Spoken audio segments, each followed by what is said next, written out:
Channel पर जो भी वक्ता ने कहा वो उसकी अपनी राय है, जिसकी पुष्टि नेशन न्यूज इंडिया नहीं करता।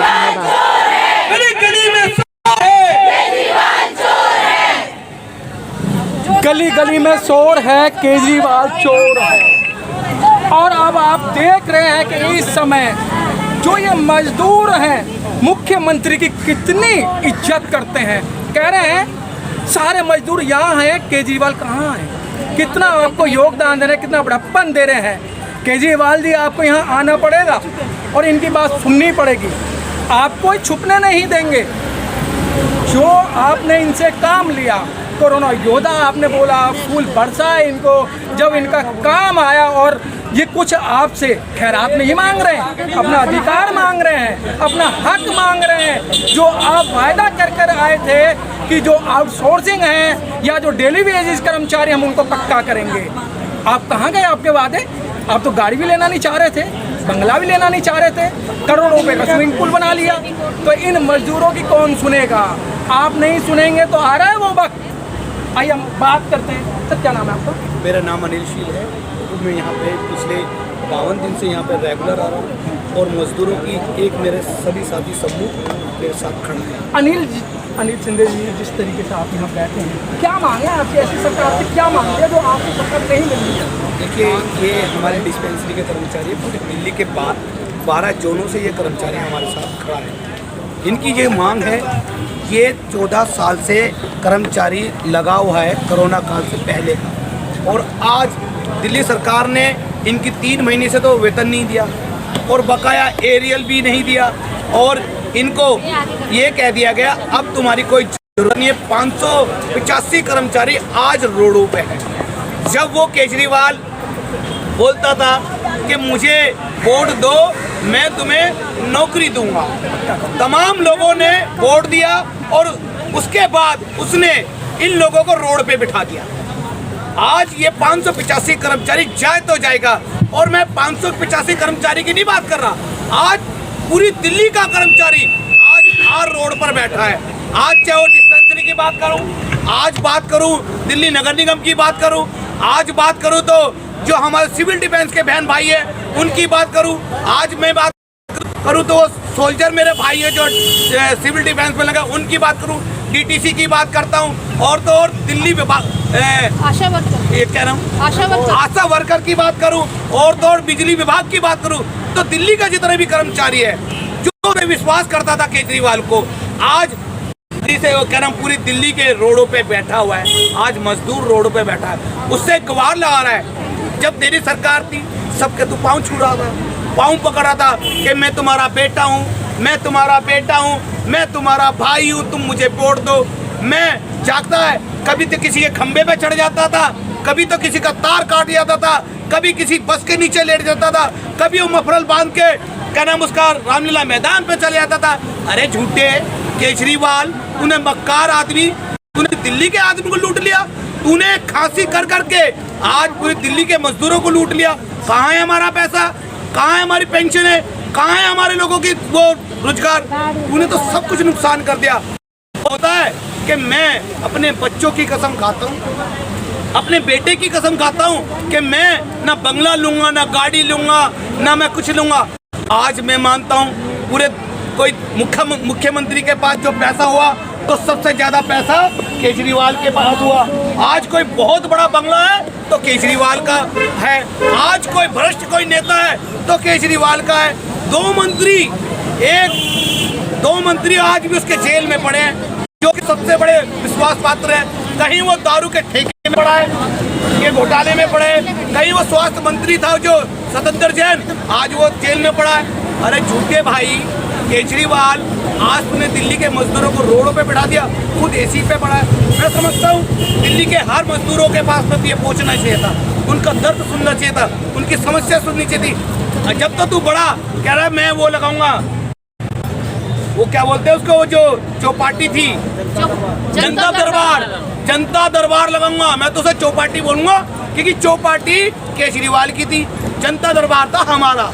उस चौपाटी का जो केजरीवाल का था और हमारा जनता जो दरबार था, कहाँ है भाई तेरी? आज तू चौपाटी में मजे ले रहा है, आज तू अपनी वो खांसी का इलाज कराने विदेश में जा रहा है। उनके दिलों से पूछो जो कोरोना कालों में लाश उठा रहे थे दिल्ली के अंदर, उनके दिलों से पूछो अपने बीवी बच्चे छोड़कर आज रोडों पे बैठ गए। तू तो अपनी बीमारी ठीक कराया, आज हमें घर से बेघर कर ठीक है अनिल जी, अभी मिलते हैं आपसे और हमारे साथी ऊपर आगे हैं। रोष है लोगों के अंदर, युवाओं के अंदर रोष है और खून खोल रहा है इस समय। अगर इनकी बात नहीं मानी गई तो बहुत बड़ा नुकसान होने जा रहा है। क्या नाम है सर आपका? मेरा नाम अजय कुमार है। अजय कुमार जी, जो आप यहाँ लगभग 56 दिनों में 51 दिनों में आज हमें 53वां दिन है। 53वां दिन है, तो सर क्या मांगे आपकी, मुख्य मांगे बताएं आप। सर देखिए, हमारी मांग सिर्फ इतनी है कि हमारी नौकरी को ना सुरक्षित किया जाए। देखिए, हमारा किसी से कोई वैर भाव नहीं है, कोई नफरत नहीं है। हमने ना आप पर विश्वास करके सिर्फ यही था कि आप शायद हमारे लिए कुछ अच्छा करेंगे। तो आपको इतना अच्छा नाम दिया, कोरोना योद्धा का दे दिया, आपकी नौकरी सुरक्षित नहीं है। आपको फूल बरसाए सर, जा मैं रहे वही थे, बताता हूँ। सर्टिफिकेट आपको दिया, फिर भी हमारी नौकरी सुरक्षित नहीं है। सर, हमारे पास सर्टिफिकेट है हाँ। कोरोना योद्धा का, लेकिन कोरोना योद्धा का सर्टिफिकेट देके आज हमारी नौकरी नहीं है। मतलब क्या मतलब है कि आपने हमें कोरोना योद्धा का सर्टिफिकेट तो दिया, लेकिन नौकरी नहीं है। आपने हमारा यही सम्मान किया। अब पहले मैं आपको ये बताना चाहता हूँ कि हम पिछले 15 साल से दिल्ली गवर्नमेंट की डिस्पेंसरियों में कार्यरत हैं। पिछले 15 साल से हम दिल्ली गवर्नमेंट की डिस्पेंसरियों में कार्यरत हैं और पिछले करीब 8 साल से हम डेली बेसिस पे 89 डेज़ की मेल आती है, 3 महीने की रिन्यूअल आती है, हमें दिल्ली गवर्नमेंट तनख्वाह देती है पिछले 9 साल से। और हर तीसरे महीने हमें अपनी नौकरी चले जाने का डर रहता है। अभी पीछे यहाँ से विभाग से ये कहा गया कि जी आपको ठेकेदारी में डाला जा रहा है। मैं ये पूछना चाहता हूँ कि जी हमने ऐसी कौन सी गलती कर दी कि जो आप हमें ठेकेदारी में डालना चाहते हैं? काम नहीं करते हो आप? हमारा वर्क एंड कंट्रैक्ट रिपोर्ट बनती है, जो हमारी MOIC बनती है और वो सीधे हमारे CDM ऑफिस में जमा होते हैं। हमारे वर्क के हिसाब से हमें सेटिस्फाई हर साल हमारी MOIC करती है और वो हमें देती है, उस चीज़ का प्रमाण पत्र हर साल हमें मिलता है। हम 15 साल से दिल्ली गवर्नमेंट की डिस्पेंसरी में कार्यरत हैं और पिछले करीब 7-8 साल से हमें दिल्ली गवर्नमेंट डायरेक्ट तनख्वाह दे रही है। भाई आप दे रहे हो ना डायरेक्ट तनख्वाह, आप हमें डायरेक्ट तनख्वाह दे रहे हो तो डायरेक्ट तनख्वाह ही दो। आप ठेकेदार क्यों लाना चाहते हैं, जबकि आपने ये बोला था कि हम ठेकेदारी समाप्त कर देंगे।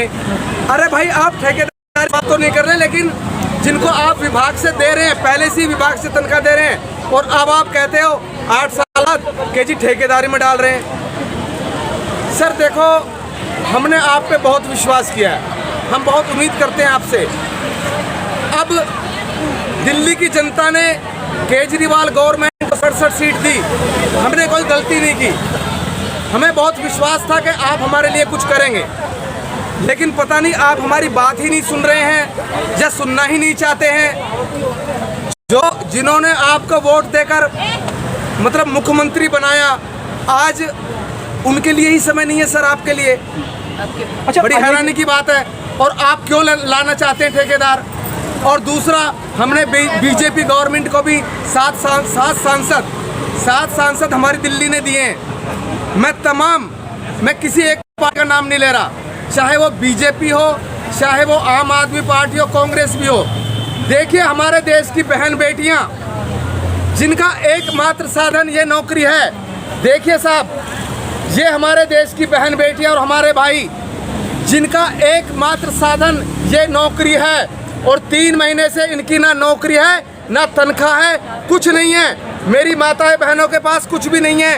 क्या आपको दिखाई नहीं देता केजरीवाल साहब, क्या आपको नहीं दिखाई देता कि माताओं बहनों के नाम से कितनी वोटें मांगी जाती हैं, और 3 महीने से इन माताओं बहनों के पास ना नौकरी है ना तनख्वाह है, कुछ भी नहीं है, और आपके किसी अधिकारी को कोई यहाँ पर नहीं देखने आ रहा। मैं तमाम अपने देशवासियों की तमाम पार्टियों को, हमने बीजेपी को सांसद दिए 3 और 7, पूरी दिल्ली ने बीजेपी को 7 सीट दी, केजरीवाल जी आपको 67 सीट दी हैं। क्या आप हमें उसका ये परिणाम देना चाहते हैं कि आपके विभाग ने हमें नौकरी से निकाल के यहाँ बैठा रखा है सड़कों पे? क्या आप एक गरीब की मजबूरी समझ सकते हैं? कि सोचिए कि कैसे चल रहा होगा उनका घर, जिनके पास सिर्फ एकमात्र साधन ये नौकरी है और वो नौकरी भी आपने छीन ली। सर, मेरी आपसे हाथ जोड़ के विनती है तमाम अधिकारियों से, तमाम अफसरों से, कि देखिए आज किस हालात में हमारे देश की बहन बेटियां बैठी हैं। आप उनकी नौकरी को सुरक्षित कीजिए और हमें विभाग के थ्रू कीजिए। ऐसी क्या मजबूरी है कि आप हमें विभाग नहीं कर सकते? जब हमारे यहाँ पे इतने कानून पास होते हैं, क्या एक कानून ये पास नहीं हो सकता कि ठीक है हम अपने देश की बहन बेटियों की नौकरियां सुरक्षित करने का कानून भी पास कर रहे हैं? क्या आपको ये कानून पास नहीं करना चाहिए? आप बताइए, 15 साल से हम नौकरियां कर रहे हैं, अब हम कहाँ जाएं? आप बताइए, अब हम कहाँ जाएं? क्या ऐसा आप कोई कानून नहीं बना सकते कि किसी गरीब की, किसी मजदूर की नौकरी सुरक्षित हो सके? एक नौकरी को सुरक्षित करने का कानून आप बनाइए सर, जरूरत है उस चीज़ की। कानून बनाने की बात है, आए दिन कानून बनाए जाते हैं, बिल लेके आते हैं, जिन बिलों का कोई जनता से लेना देना नहीं है। हमारे एक युवा साथी और भी हैं, जैसे क्या नाम है आपका? सर, मेरा नाम केशव गुप्ता है। केशव गुप्ता नाम है। आप तो युवा हैं, आप तो यहाँ बैठे हैं। युवा था, अब नहीं है। युवा था, अरे बाप रे बाप। 18 साल का था, आज मेरी उम्र 29 साल हो चुकी है, 30 साल हो चुकी है। और भी देखिए आप, इन्हें 50-60 साल हो चुकी है। अगर ये आज यहाँ से निकाली जाती है तो प्राइवेट कंपनी इन्हें रखेगी? नहीं रखेगी। इन्हें एक फैक्ट्री रखेगी जो सुबह से शाम तक इनसे हथौड़े बजवाएगी और 5000 रुपये देगी। क्या उसमें इनका घर का गुजारा चलेगा? केजरीवाल कहता था मैं अपनी बहनों के लिए उनका भाई हूँ, उन्हें तोहफा दूंगा। राखी पे याद है फ्री बस चलाई थी कि बहनों के लिए फ्री टिकट है। जब नौकरी नहीं होगी बस में बैठ के करेंगी? बताइए आप। ये आज 52-53वां दिन है हम रोड पे बैठे हैं। ये देखिए आप, घर से निकल के ना हमें तनख्वाह मिली है और ना हमारी नौकरी का आश्वासन दिया गया है। अब हम ये पूछना चाहते हैं कि हम कितने दिन तक यहाँ बैठेंगे या हमारे लिए कुछ होगा? ऐसा नहीं है केजरीवाल सरकार के पास पैसा नहीं है, पैसे की कोई कमी नहीं है। वो अपने एमएलए को 2.5 लाख 3 लाख रुपए, 1 लाख रुपए 5 लाख रुपए तक दे रही है 1 महीने की। और अगर कोई पहले ही दिन एमएलए रिजाइन कर जाता है तो उसको पेंशन 60 साल तक की, अगर एक दिन भी रिजाइन कर जाता है तो पैसे की कमी नहीं है। अभी एमसीडी में उनकी सरकार बनी है, अगर एमसीडी का जो निगम पार्षद बना है वो ज्वाइन करता है मीटिंग को, पहले 386 रुपये था सर उसका अमाउंट, अब इन्होंने 3500 रुपये, जो कि 1 घंटे बैठो चाहे 1 मिनट। तो हम जब पिछले 15 सालों से काम कर रहे हैं, हमें पक्का होने का हक नहीं है सर। 53 दिन हो गए आपको, कोई सरकार का कोई बीच के पास में आया कि भाई आपकी क्या समस्या है? कोई बीच में नहीं आते। हाँ। आते हैं, आश्वासन दे के चले जाते हैं। अभी तक कोई लिखित में कार्रवाई नहीं हुई है, 52 दिन हो चुके हैं। तो क्या लगता है कब तक बैठोगे आप लोग? जब तक हमारी मांगें पूरी नहीं होगी, चाहे 1 साल हो जाए चाहे 2 साल हो जाए। किसान आंदोलन 13 महीने चला था, अगर हमारी मांगें पूरी नहीं होगी तो ये उससे भी ऊपर जाएगा। तो केजरीवाल जी, आप अपनी आंखों से पट्टी हटाइए और यहाँ आइए और हमें देखिए। हमें ना फ्री पानी चाहिए ना बिजली चाहिए, हमें अपने हक की जवानी चाहिए जो हमने इस डिपार्टमेंट को दी है। ठीक है, बहुत धन्यवाद।